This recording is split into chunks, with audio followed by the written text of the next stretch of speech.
Hi friends, మీరు చూస్తున్నది English Paradise YouTube channel. నేను మీ వేణు. ఈ వీడియోలో మీరేం నేర్చుకోబోతున్నారంటే Telangana state intermediate first year vocational 2018 March paper, that means previous paper మీరు ఈ వీడియోలో చూడబోతున్నారు. సో ఈ వీడియో ఎందుకు చేస్తున్నానంటే మీకు vocational English first year pattern మీకు తెలియాలి. English first year question paper pattern మీకు తెలియాలి కాబట్టి నేను ప్రీవియస్ క్వశ్చన్ పేపర్ పీడిఎఫ్లో ఉన్నదాన్ని మీకు ఎక్స్ప్లెయిన్ చేయబోతున్నాను. సో ఈ వీడియోలోకి వెళ్ళడానికి ముందు మీరు ఏం చేయాలి అంటే, ఇప్పటి వరకు కనుక నా యూట్యూబ్ ఛానల్ కనుక మీరు సబ్స్క్రైబ్ చేయకపోతే ఇప్పుడే సబ్స్క్రైబ్ చేసుకోండి, ఇలాంటి మరిన్ని వీడియోస్ కోసం. ఇంకొకటి ఏంటంటే, తెలంగాణ స్టేట్లో ఉన్న ఇంటర్మీడియట్ చదువుతున్న విద్యార్థులకు శుభవార్త ఏంటి అంటే, నా యూట్యూబ్ ఛానల్లో అంటే ఇంగ్లీష్ ప్యారడైజ్ యూట్యూబ్ ఛానల్లో ఫస్ట్ ఇయర్కి సంబంధించిన, సెకండ్ ఇయర్కి సంబంధించిన లెసన్స్, పోయమ్స్, షార్ట్ స్టోరీస్ అన్నీ నా యూట్యూబ్ ఛానల్లో, ఇంక్లూడింగ్ గ్రామర్ వీడియోస్ కూడా నా యూట్యూబ్ ఛానల్లో అప్లోడ్ చేయబడ్డాయి. కాబట్టి మీరు ఈ వీడియో కనుక చూస్తే మీ ఫ్రెండ్స్ కూడా చెప్పండి. ఈ ఇంగ్లీష్ ప్యారడైజ్ యూట్యూబ్ ఛానల్లో ఇంటర్మీడియట్స్కి సంబంధించిన ఫస్ట్ ఇయర్, సెకండ్ ఇయర్ అన్ని వీడియోస్ అప్లోడ్ చేయబడ్డాయని చెప్పండి. వాళ్ళకి షేర్ చేయండి మన యూట్యూబ్ ఛానల్ లింక్ని. ఓకేనా ఫ్రెండ్స్? మనం లేట్ చేయకుండా ఇప్పుడు మనము ఏం చేద్దాము అంటే, పేపర్ యొక్క ప్యాటర్న్, అలాగే ఏదేది ఎక్కడి నుంచి అడుగుతారు, ఇప్పుడు ఏమైనా చేంజెస్ వచ్చాయా అనేది నేను ఈ వీడియోలో చెప్తాను. ఆలస్యం చేయకుండా మనం పేపర్ని ఒకసారి చూద్దాం. రైట్ ఫ్రెండ్స్, ఇది 2018 మార్చ్లో జరగబడిన వొకేషనల్ ఫస్ట్ ఇయర్ ఇంగ్లీష్కి సంబంధించిన మోడల్ యాన్యువల్ ఎగ్జామ్లో రాసిన పేపర్ అన్నమాట. ఇది ప్రీవియస్ పేపర్. మీకు యాక్చువల్గా ఎగ్జామ్ ఎన్ని గంటలు ఉంటుందంటే 3 hours, 3 గంటలు మీకు ఎగ్జామ్ ఉండడం జరుగుతుంది. మీకు ఎన్ని మార్క్స్ ఈ క్వశ్చన్ పేపర్ కేటాయించబడ్డాయి అంటే 50 మార్కులు మీకు కేటాయించబడడం జరిగింది. ఈ 50 మార్కులలో మీకు 18 మార్కులు వస్తే మీరు పాస్ అన్నమాట. చాలా ఈజీగా పాస్ కావడం. ఈజీ ప్రాసెస్ కూడా నేను చెప్తాను ఎలా పాస్ కావచ్చో. ఈ క్వశ్చన్ పేపర్ని 3 సెక్షన్స్గా ఏం చేశారు అంటే డివైడ్ చేయడం జరిగింది. Section A, section B, section C, ఈ 3 సెక్షన్స్గా ఇవి డివైడ్ చేయబడినాయి.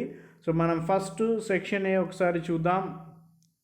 సెక్షన్ ఏలో మనకి ఫస్ట్ బిట్లో answer any 2 of the following questions in about 100 words each. First బిట్లో మనకి 3 క్వశ్చన్స్ ఇవ్వడం జరిగింది. ఇందులో రెండు క్వశ్చన్స్కి ఆన్సర్ చేయాలి. ఇందులో 100 wordsలో ఆన్సర్ చేయాల్సి ఉంటుంది. ఒకదానికి 4 మార్కుల చొప్పున దీనికి ఈ బిట్కి కేటాయించబడ్డ మార్క్స్ 8 మార్కులు కేటాయించడం జరిగింది. ఇంకొకటి ఏంటంటే, మనకి డిలీటెడ్ సిలబస్ ఉంది కదా, ఫస్ట్ ఇయర్లో కూడా డిలీటెడ్ సిలబస్ ఉంది. అది ఎందుకు చెప్తున్నాను డిలీటెడ్ సిలబస్ గురించి ఇప్పుడు అంటే, మనకి వొకేషనల్లో కొన్ని లెసన్స్ మ్యాక్సిమం ఉండవు జనరల్తో పోలిస్తే. అలాగే ఈ డిలీటెడ్ సిలబస్లో ఉన్న లెసన్స్, పోయమ్స్, షార్ట్ స్టోరీస్ తీసివేస్తే మనకి 3 prose lessons, 3 poems and 3 short stories మాత్రమే ఉంటాయి.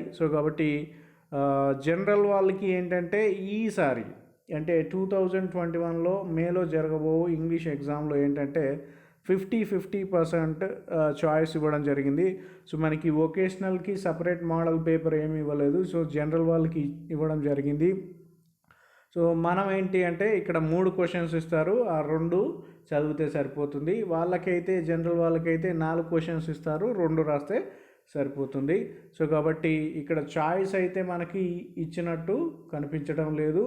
ఎందుకు అంటే, ఈసారి ఎందుకు ఇవ్వట్లేదంటే, మీకు ఆల్రెడీ కొన్ని లెసన్స్ డిలీట్ చేయబడ్డాయి కాబట్టి ఉన్న లెసన్స్ చదువుకుంటే సరిపోతుంది. ఒకవేళ కనుక మీకు మనకి మోడల్ పేపర్ ఇంటర్మీడియట్ బోర్డు వాళ్ళు ఇంకా ఇవ్వలేదు కాబట్టి, ఒకవేళ ఎక్స్ట్రా చాయిస్ ఇస్తే ఇంకా అది మనకి బెటర్గా యూజ్ అవుతుంది. కాబట్టి ఫస్ట్ వీక్లో మీకు 3 క్వశ్చన్స్ ఇస్తారు, 2 క్వశ్చన్స్కి ఆన్సర్ చేయాల్సి ఉంటుంది. ఆ 2 క్వశ్చన్స్కి 8 మార్కులు కేటాయించబడ్డాయి.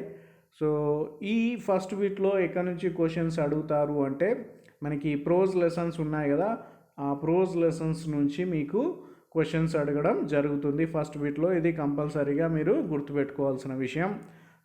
ఎగ్జాంపుల్గా కొన్ని చూద్దాం. Describe some of the major achievements of Saina Nehwal in badminton.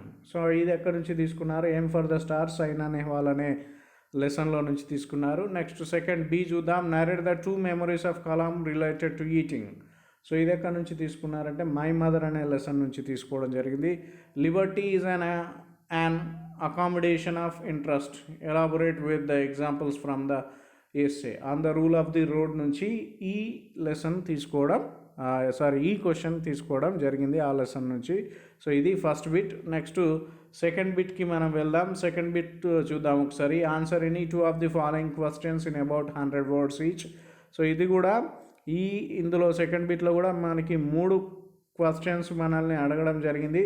So ఇందులో 2 క్వశ్చన్స్కి మనం ఆన్సర్ రాయాల్సి ఉంటుంది. ఒక్కొక్క దానికి 4 మార్కుల చొప్పున 8 మార్కులు ఈ బిట్కి మనకి రావడం జరుగుతుంది. సో మరి ఈ సెకండ్ బిట్లో ఎక్కడి నుంచి క్వశ్చన్స్ అడుగుతారు అంటే పోయమ్స్ నుంచి క్వశ్చన్స్ అడగడం జరుగుతుంది. సో దీనికి సంబంధించి సో చూద్దాం. Describe the feelings of the poetess when she sees the royal tombs of Golconda. ఇది ఎక్కడి నుంచి తీసుకున్నారు? The royal tombs of Golconda నుంచి అనే పోయం నుంచి తీసుకోవడం జరిగింది. Next why did the beggar weep bitterly that night. So ఇది ఎక్కడి నుంచి తీసుకున్నారు ఈ క్వశ్చన్ అంటే లిటిల్ గ్రెయిన్ ఆఫ్ గోల్డ్ అనే పోయం నుంచి తీసుకోవడం జరిగింది. To stop all these mess what does the poet mean by all these means explain in a paragraph. So ఇది ఎక్కడి నుంచి అంటే పొల్యూటింగ్ ద వరల్డ్ అనే పోయం నుంచి తీసుకోవడం జరిగింది. సో ఈ విధంగా మనం ఏం చేస్తామంటే సో మనకి ఎక్కడి నుంచి అడుగుతారు క్వశ్చన్స్ సెకండ్ బిట్లో అంటే పోయమ్స్ నుంచి ఈ క్వశ్చన్స్ అడగడం జరుగుతుంది. రైట్, ఇది second bit. Next third bit కనుక వెళ్తే మనం సో థర్డ్ బిట్లో చూడండి. Answer any 1 of the following questions in about 100 words each. So ఇక్కడ మనకి థర్డ్ బిట్లో 2 క్వశ్చన్స్ ఇవ్వడం జరుగుతుంది. అందులో మిమ్మల్ని ఒక్క క్వశ్చన్కి ఆన్సర్ రాయమంటున్నారు. సో ఈ ఒక్క క్వశ్చన్ కనుక మీరు ఆన్సర్ రాస్తే మీకు వచ్చే మార్క్స్ 4 మార్కులు మీకు రావడం జరుగుతుంది. సో ఈ థర్డ్ బిట్లో దేనికి సంబంధించిన క్వశ్చన్స్ అడుగుతారు మిమ్మల్ని అంటే సో షార్ట్ స్టోరీస్కి సంబంధించిన క్వశ్చన్స్ మిమ్మల్ని అడగడం జరుగుతుంది. సో ఫస్ట్ ఒకటి చూద్దాం ఎగ్జాంపుల్గా.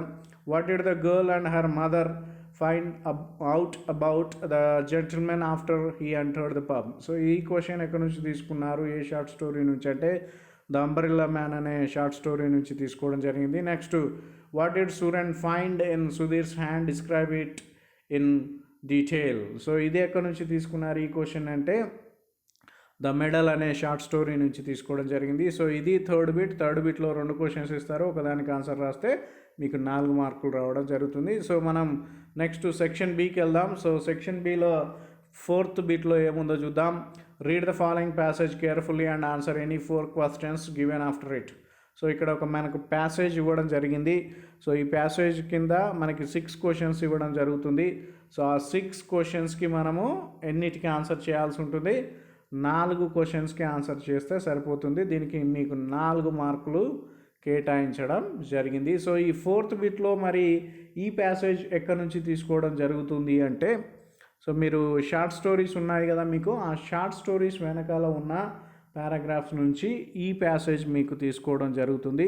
సో కాబట్టి మీరు మీ షార్ట్ స్టోరీస్ వెనకాల ఉన్న పారాగ్రాఫ్స్ని చదవండి. ఈసారి ఏంటంటే డిలీటెడ్ సిలబస్లో ఏమన్నా షార్ట్ స్టోరీస్ కనుక ఉంటే లేదా లెసన్స్ కనుక ఉంటే లేదా పోయమ్స్ కనుక ఉంటే ఆ పోయమ్స్ నుంచి మిమ్మల్ని క్వశ్చన్స్ కానీ ఆ లెసన్స్ నుంచి మిమ్మల్ని క్వశ్చన్స్ కానీ అడగడం జరగదు. తర్వాత షార్ట్ స్టోరీస్ కూడా డిలీటెడ్ అయిన సిలబస్ ఏమన్నా ఉంటే అందులో నుంచి కూడా మిమ్మల్ని క్వశ్చన్స్ అడగబడవు. అలాగే పారాగ్రాఫ్ డిలీటెడ్ షార్ట్ స్టోరీ నుంచి మీకు పారాగ్రాఫ్ అడగడం జరగదు. సో ఇది గమనించాల్సిన అవసరం ఉంది. సో ఇక్కడ చూడండి, Pahom was well contented but soon he got into quarrel with the other peasants. So ఇది ఎక్కడి నుంచి తీసుకున్నారంటే ఏ షార్ట్ స్టోరీ అంటే how much land does a man need అనే షార్ట్ స్టోరీ నుంచి తీసుకున్నారు. సో దాని కింద మనకి ఇక్కడ 6 క్వశ్చన్స్ ఇవ్వడం జరుగుతుంది. ఆ 6 క్వశ్చన్స్కి మనం యాక్చువల్గా 4 క్వశ్చన్స్కి ఆన్సర్ చేయాలి. బట్ మనం ఏం చేస్తామంటే 6 క్వశ్చన్స్కి ఆన్సర్ చేస్తాము. ఎందుకు అంటే మనం 4 క్వశ్చన్స్కి కనుక ఆన్సర్ చేస్తే ఒక్కొక్కసారి ఏమవుతుందంటే మనం తప్పు ఆన్సర్ కనుక రాస్తే మనకి మార్క్స్ తగ్గే అవకాశం ఉంది. సో 6 క్వశ్చన్స్కి కనుక ఆన్సర్ రాస్తే 2 ఆన్సర్స్ తప్పైనా మనకి 4 మార్క్స్ వచ్చే ఛాన్స్ ఉంది. సో కాబట్టి ఇక్కడ ఉన్న 6 క్వశ్చన్స్కి మీరు ఏం చేయండి అంటే ఆన్సర్స్ రాయండి. ఇది సీన్ ప్యాసేజ్ అంటారు. ఫోర్త్ బిట్లో ఉన్న ప్యాసేజ్ ఇది ఎక్కడి నుంచి అడగడం జరుగుతుంది అంటే షార్ట్ స్టోరీస్ వెనకాల ఉన్న ప్యాసేజ్ నుంచి అడగడం జరుగుతుంది. నెక్స్ట్ 5th కూడా మనకి ఒక ప్యాసేజ్ ఇచ్చారు. సో ఆ ప్యాసేజ్ కింద మళ్ళీ మనకి ఎన్ని క్వశ్చన్స్ ఇస్తారంటే మళ్ళీ 6 క్వశ్చన్స్ ఇస్తారు. ఆ 6 క్వశ్చన్స్లో 4కి ఆన్సర్ చేస్తే సరిపోతుందని చెప్పడం జరిగింది. సో కానీ మీరేం చేస్తారు, ఇంతకుముందు ప్యాటర్న్ లాగానే 6 క్వశ్చన్స్కి ఆన్సర్ చేయండి. ఎందుకంటే 6 క్వశ్చన్స్లో ఏ 2 ఆన్సర్ తప్పుడు పోయినా మనకి 4 మార్క్స్ మనకి రావడం జరుగుతుంది. సో ఈ 5th బిట్లో ఉన్న ప్యాసేజ్ని అన్సీన్ ప్యాసేజ్ అంటారు. సో ఇది ఎక్కడి నుంచి ఇవ్వడం జరుగుతుంది అంటే మీ లెసన్స్ వెనకాల ఉన్న పారాగ్రాఫ్స్ నుంచి, తర్వాత టెక్స్ట్ బుక్ ఎండింగ్లో ఉన్న కాంప్రహెన్షన్ ప్యాసేజ్ అని ఉంది కదా, సో అక్కడ ఉన్న ప్యాసేజ్ల నుంచి మీకు ఈ ప్యాసేజ్ అడగడం జరుగుతుంది. ఇక్కడ చూడండి, Malavath Purna a young girl from Nizamabad districts enjoys the distinction of being the youngest women to climb the Mount Everest. So ఇది ఆల్రెడీ మనకి టెక్స్ట్ బుక్లో వెనకాల ఉన్న కాంప్రహెన్షన్ ద ప్యాసేజ్ నుంచి ఈ పారాగ్రాఫ్ అడగడం జరిగింది. సో దీని కింద 6 క్వశ్చన్స్ ఉంటాయి, మీరు 6 క్వశ్చన్స్కి ఆన్సర్ చేయండి. రైట్, నెక్స్ట్ మనం సెక్షన్ సికి వెళ్దాం. సెక్షన్ సి 6th బిట్తో స్టార్ట్ కావడం జరుగుతుంది. ఇందులో చూడండి, answer of this section C must be return at one place in the same serial order. So ఈ సెక్షన్ సిలో ఉన్న 6th బిట్ నుంచి స్టార్ట్ అవుతుంది కదా, మీరు కనుక సెక్షన్ సి కనుక స్టార్ట్ చేస్తే 6th bit, 7th bit, 8th bit అట్లా లాస్ట్ వరకు సో సీరియల్గా రాయాలి. అంటే మీరు 6th బిట్ రాసి తర్వాత 10th బిట్ రాస్తే కుదరదు. సో 6th బిట్ తర్వాత 7th బిట్టే రాయాలి, 7th బిట్ తర్వాత 8th, అట్లా సీరియల్గా రాసుకుంటూ పోవాలి, మధ్యలో స్కిప్ చేయకూడదని దాని యొక్క అర్థం, అది నోట్గా ఇవ్వడం జరిగింది. సో సెక్షన్ సి 6వ బిట్తో స్టార్ట్ అయింది. 6వ బిట్లో ఏమున్నాయంటే చూద్దాం. Fill in any 4 blanks with a, an or the. So ఇక్కడ ఇచ్చిన 4 బ్లాంక్స్ని సో మనం ఏ, యాన్, దీతో కనుక ఫిల్ చేయాల్సి ఉంటుంది. సో ఈ 6th బిట్లో మనకి ఏ టాపిక్ నుంచి ఈ సెంటెన్సెస్ అడగడం జరిగింది అంటే articles. So articles A, an, the ఉన్నాయి కదా, సో ఈ ఆర్టికల్స్ ఎప్పుడెప్పుడు ఎక్కడ వాడాలి అనేది. సో ఇక్కడ మనకి ఎన్ని బ్లాంక్స్ ఇచ్చారు, 6 బ్లాంక్స్ ఇచ్చారు. మీరేం చేయండి అంటే ఈ 6 బ్లాంక్స్లలో ఏ, యాన్, ది ఎక్కడెక్కడ వస్తుందో అది ఐడెంటిఫై చేయండి. సో యాక్చువల్గా 4 చేయమన్నాడు, ఒక్కొక్క దానికి 1/2 మార్క్ చొప్పున ఈ 6వ బిట్కి మనకి 2 మార్కులు కేటాయించడం జరిగింది. ఓకేనా ఫ్రెండ్స్, ఇది ఆర్టికల్స్కి సంబంధించి. ఇందులో కూడా 6 బిట్కి 6 బిట్స్ మీరు ఆన్సర్ చేయండి. సో చాయిస్ తీసుకోకండి. రైట్, నెక్స్ట్ 7th బిట్లో చూద్దాం. Fill in any 4 blanks with suitable prepositions. So కాబట్టి మనకి 7వ బిట్లో ఏది అడగడం జరుగుతుంది అంటే ప్రిపోజిషన్స్కి సంబంధించిన క్వశ్చన్స్ అడగడం జరుగుతుంది. ఇక్కడ కూడా సేమ్ ప్యాటర్న్, 6 బ్లాంక్స్ మనకు అడుగుతారు. సో యాక్చువల్గా 4 బ్లాంక్స్ అంటే 4 ప్రిపోజిషన్స్ని మనం ఐడెంటిఫై చేస్తే ఒక్కొక్క దానికి 1/2 మార్క్ చొప్పున ఇక్కడ కూడా 2 మార్కులు కేటాయించడం జరిగింది. కానీ మీరు ఏం చేస్తారంటే చాయిస్ తీసుకోకుండా ఈ 6 బ్లాంక్స్లలో ఏ ప్రిపోజిషన్ వస్తుందో కంపల్సరీ గుర్తించండి. సో చాయిస్ తీసుకోకండి. ఓకేనా ఫ్రెండ్స్, నెక్స్ట్ మనం 8th బిట్లో ఏది ఉందో ఒకసారి చూద్దాం. Fill any 4 blanks with suitable verbs given in the brackets. So ఇక్కడ మనకి 8th బిట్లో టెన్స్ అడగడం జరిగింది. సో టెన్స్ టాపిక్ నుంచి మనకి ఇక్కడ క్వశ్చన్స్ అడగడం జరిగింది. సో ఎన్ని ఇచ్చారు, 6 సెంటెన్సెస్ ఇవ్వడం జరిగింది. బ్రాకెట్లో వర్బ్ ఇచ్చారు. సో ఆ ఖాళీలలో మనకి వర్బ్ ఫామ్ ఏ విధంగా చేంజ్ అవుతుంది అనేది రాయాలి. సో దీనికి 4 ఆన్సర్లు కనుక కరెక్ట్ రాస్తే మీకు ఒక్కొక్క దానికి 1 మార్క్ చొప్పున సో 4 మార్క్స్ దీనికి అలాట్ చేయడం జరిగింది. సో ఇక్కడ మనకి 6 సెంటెన్సెస్ ఇచ్చారు. సో మీరు కూడా ఇక్కడ కూడా చాయిస్ తీసుకోకుండా సో 6 సెంటెన్స్కి వర్బ్ ప్యాటర్న్, సో వర్బ్ ఏ వర్బ్ వస్తుంది అక్కడ, సో తర్వాత ఏ టెన్స్ వస్తుందో అది రాయండి.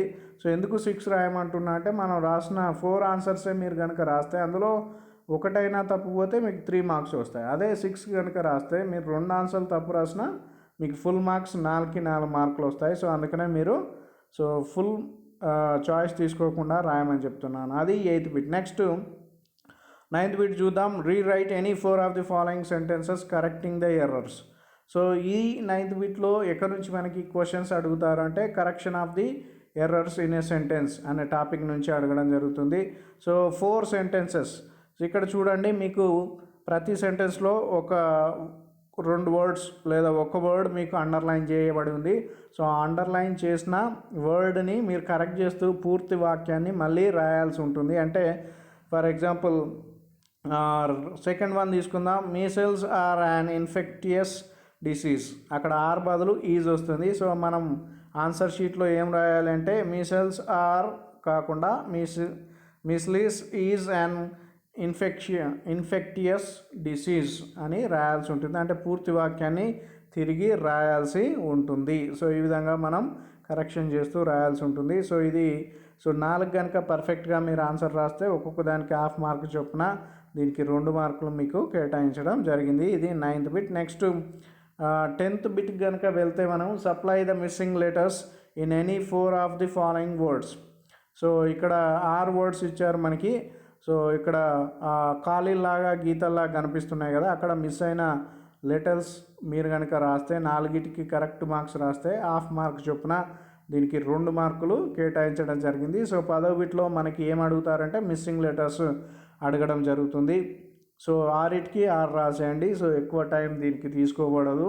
సో కాబట్టి 6 వర్డ్స్కి ఆ మిస్సింగ్ లెటర్స్ రాయండి. సో చాయిస్ తీసుకోకుండా. నెక్స్ట్ 11th బిట్ కనుక వెళ్తే 11th బిట్లో ఏముందో చూద్దాం. Identify the silent consonants in any 4 of the following words. ఈ 11వ బిట్లో సైలెంట్ కాన్సోనెంట్స్ లేదా సైలెంట్ లెటర్స్ మిమ్మల్ని అడగడం జరుగుతుంది.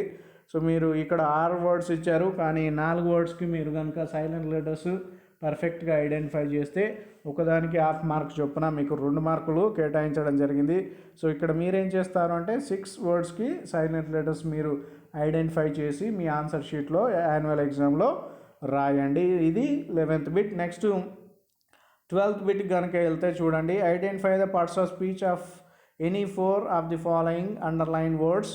సో 12వ బిట్లో మనకి పార్ట్స్ ఆఫ్ స్పీచ్ నుంచి అడగడం జరిగింది. సో ఇక్కడ 2 సెంటెన్సెస్ లేదా ఒక పారాగ్రాఫ్ రూపంలో 2 లైన్స్ ఉండడం జరిగింది. సో ప్రతి దాని కింద అంటే ఎట్ అనే దాని కింద మనకి అండర్లైన్ చేసింది, టెండర్ కింద అండర్లైన్ చేసింది, తర్వాత వర్ కింద underline, girl, Hyderabad, getup. So వీటన్నిటి కింద అండర్లైన్ చేసింది. సో అండర్లైన్ చేసిన వర్డ్స్ యొక్క పార్ట్స్ ఆఫ్ స్పీచ్ మీరు రాయాలి. సో 4కి రాయాలి, బట్ ఇక్కడ మాత్రం 6 వర్డ్స్కి అండర్లైన్ చేసి ఉంది. సో మీరు 6 వర్డ్స్కి 6 పార్ట్స్ ఆఫ్ స్పీచ్ రాయండి. సో యాక్చువల్గా 4 రాయాలి మీరు, ఒక్కొక్క దానికి హాఫ్ మార్క్ చొప్పున.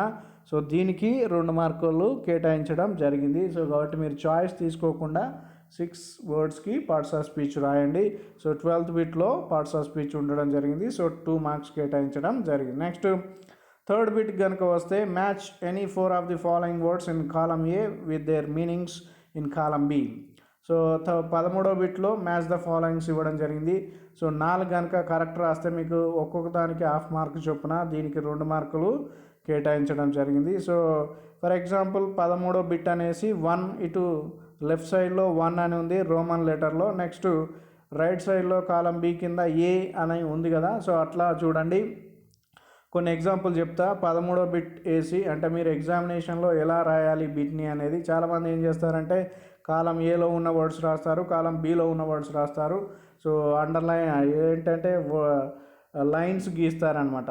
ఫస్ట్ దానికి ఏది కరెక్ట్ అనేది గీస్తారు, అప్పుడు దిద్దే వాళ్ళకి కన్ఫ్యూజన్ అవుతుంది. ఆ లైన్స్ అన్నీ క్రాస్ అవుతాయి ఒక ప్లేస్లో. సో కాబట్టి ఆ లైన్ ఏ వర్డ్కి వెళ్తుంది అనేది తెలియదు. సో కాబట్టి ఎలా రాయాలంటే 13వ బిట్ నెంబర్ వేయండి మీ ఆన్సర్ షీట్లో.